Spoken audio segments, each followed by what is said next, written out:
So I finally watched Ladies First, a story of women in hip hop on Netflix. I always look forward to these documentaries, these series that they piece together based off of the unity and sisterhood in the hip hop culture. I think we need more of that. Women in hip hop don't get the praise and the recognition that they deserve. Once upon a time, there was only so many. Now there's a lot, if you want to call them that. The differences in the generation then and now is so big.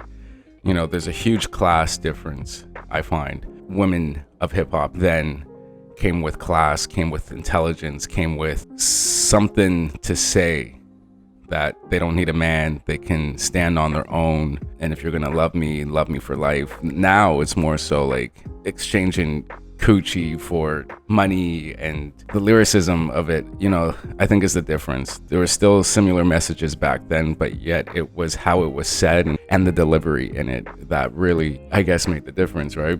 Now it's just poorly said. It's just pretty much flat out, I got the best coochie and you're gonna pay for it.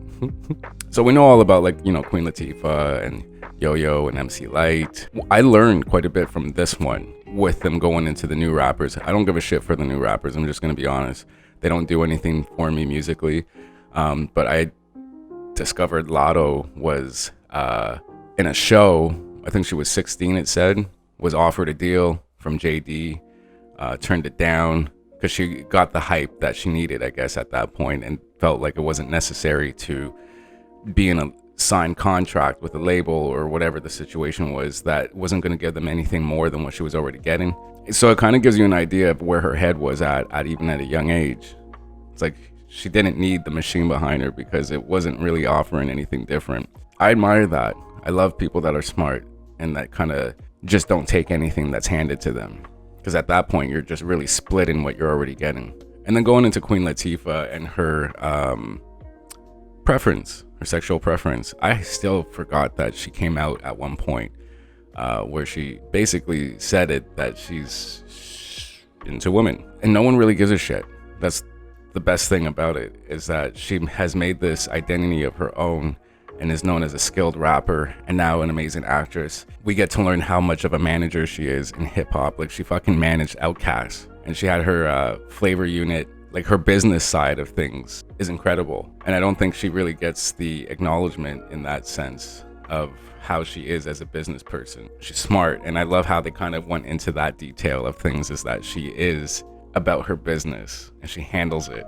But back to her sexual preference, nobody gave a shit. It's like, for the longest time we suspected, she's been labeled as it, but still nobody gave a shit. And I love that she put her as a person first before even still after coming out, making it about her sexual preference. It's not like today where people get a little bit desperate and they resort to doing everything about their sexual preference and making their whole identity about their sexual preference. And I think that's where we get lost in a lot of that.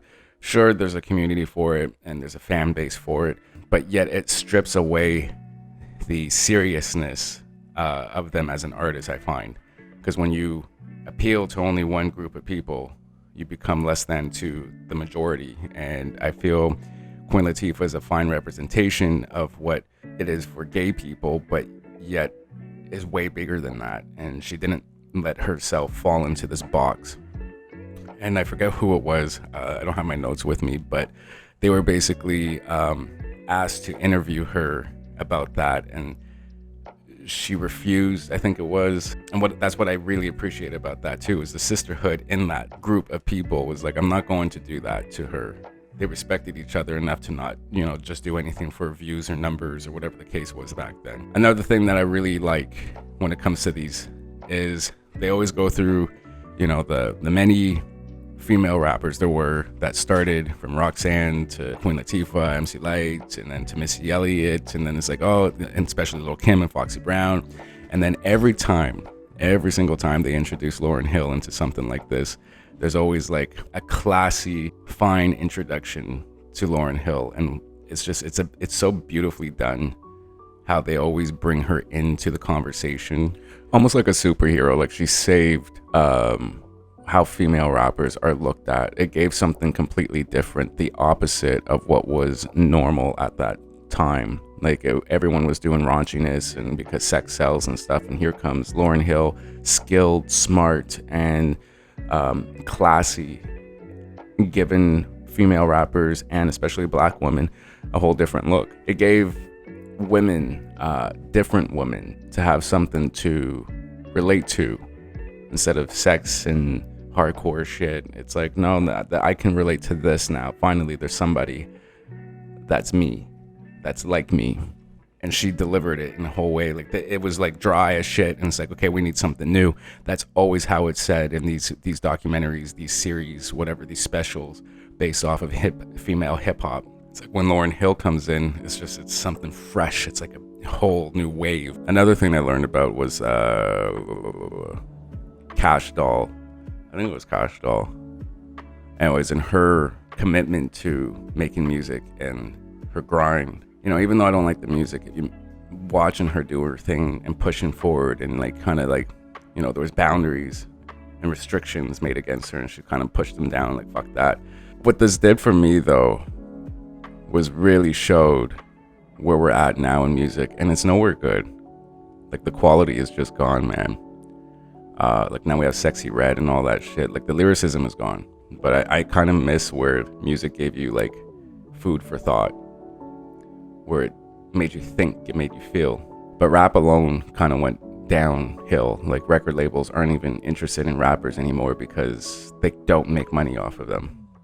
It's all like social media and shit. So now they're resorting to like, you know, Latin music and country music and shit like that, where they can bank off of it. It's weird how we got here. Anyways, let me know what your thoughts are of the series and where do you find female hip hop to be these days? We got a lot. Just even going beyond the female rappers, I find a lot of these artists are disposable, forgettable. We're not going to remember them like we remember Queen Latifah, MC Lyte. They're doing absolutely nothing to change anything, to make things better, and to offer something that will surely imprint their name into hip hop and female hip hop.